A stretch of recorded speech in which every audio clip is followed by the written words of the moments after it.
It's the 1 year anniversary of the podcast, and we're going to look back at some of the highlights over the last year. That's coming up on today's episode. This is the Hot Zone. Engaging with the news in a whole new way, international war correspondent Chuck Holton brings insight into areas of crisis and lets you help those affected. Hey folks, Chuck Holton here, and I'm in a hotel room tonight. I've been speaking at this young men's retreat all week, so I've been out in the woods and I've been really busy speaking with these guys, talking to them about my new book, Prowess. And I hope you've picked that up because I'm leaving the States here pretty quick and I'm not going to be able to mail them out anymore. But so I've just not had time to do the podcast justice. I had gotten a little bit ahead, but here we are. The 1 year anniversary of the podcast kind of snuck up on me. And I really had planned to do a whole lot of celebration and make some really cool stuff. And I just have been too busy. But we're going to do that toward the end of the year. And between now and then, what we're going to do is I want to just look back on some of the highlights of stuff that we've been able to do together over the last year. It's been an amazing year. Been to Syria twice, been to Venezuela like 5 times, or the Colombian border there. A couple of months of my life right there in Cucuta this year. I've been to Afghanistan. I've been to Nigeria. I've been to South Africa. I've been to Europe, Colombia, all over the place.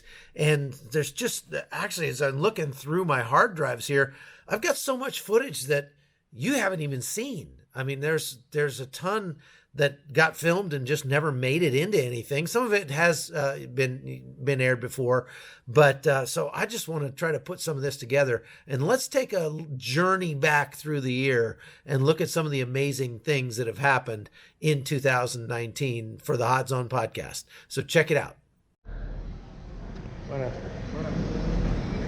Son de India. Ustedes de India. India? No? Pakistan? ¿Dónde? Where are you from? English? Where are they from? Huh? You're from India? India. All right, India. Yeah, good. I thought so. Because very handsome. Handsome.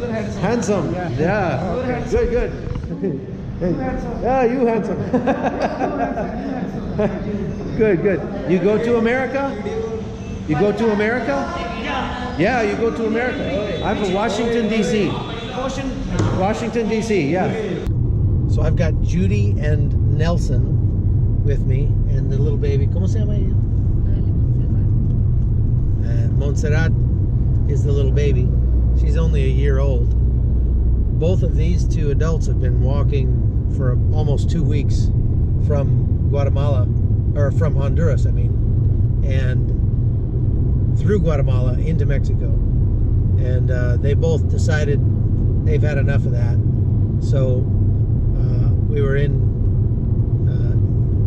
maybe about an hour and a half from the border inside Chiapas state, and we decided that I had to go back toward the border anyway, so they're catching a ride with me to get back to the border, where there are supposedly buses provided by Honduras to carry people back into Honduras. All right, so this is the border between Syria and Kurdistan. We've been driving, I guess we left Erbil about 4 o'clock this morning, and we had a little bit of trouble with one of our vehicles, had to abandon it by the side of the road. That was the one I was driving, of course. And so we're ended up now here with 1, 2, 3. We got 6 vehicles, including this aging Humvee that I've been driving for the last half hour or so.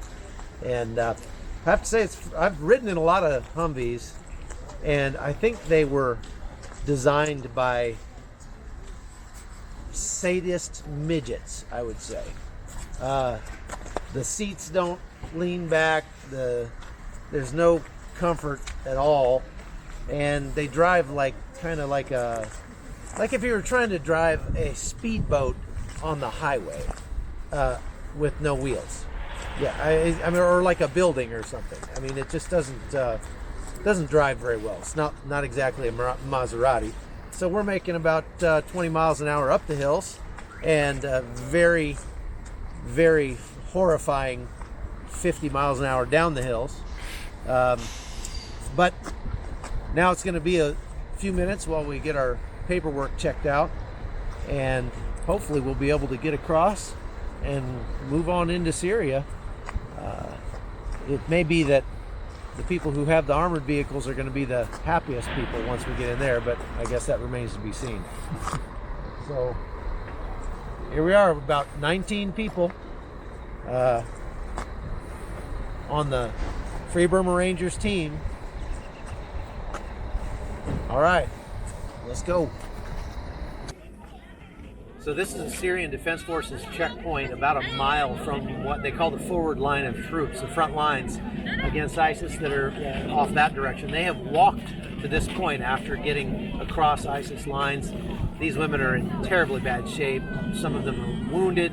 The children are obviously dehydrated, malnourished, and sick. And they're receiving some kind of initial treatment here. The difficulty is that they've had a problem with many of these women actually wearing suicide vests, and they had 5 blow themselves up in one day about a week ago.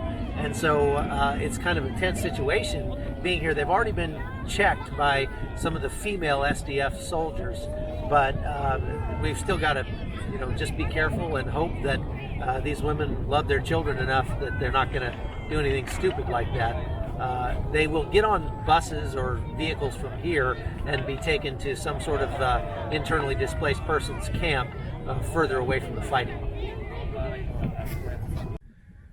So this is the other end of the stepped up airstrikes as we try to really root out the last elements of ISIS in a place called Susa, right just a couple kilometers from here. We can hear the fighting going on, and this group of people just showed up who had escaped that area. This family behind me is only the father, the son, and the little daughter that are left of 20 people. The rest died when an airstrike hit their house in the middle of the night about 10 days ago. But it took them 10 days to be able to raise the money to pay ISIS to allow them to leave. And that's apparently what's happening. And so we're getting a better sense now of just the horrors of living inside that enclave, the last stand of ISIS. There may not be any roads in the Darien jungle, but there are plenty of footpaths and trails like this one. Some of them were made by drug runners and smugglers. Others were made by the migrants. But that does not mean that this is not some of the most challenging and extreme topography that you'll find anywhere in the world. Okay, so I filmed that whole thing in slow motion. So that's going to be a really long clip there.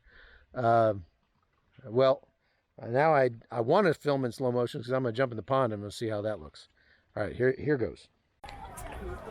Okay, I made it to Abuja, and I'm here with Felix Osamoje. Yes. He's the director of CBN Nigeria, and we are going to church. It's Sunday morning. Absolutely. You got to see this. We're going to church, and the name of the church is Family Worship Center, pastored by a Regent graduate by the name of Pastor Sarah Omako.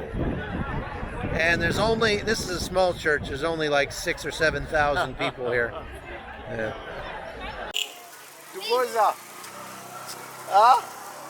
You like home? Yes. Okay, sing the song of going back home.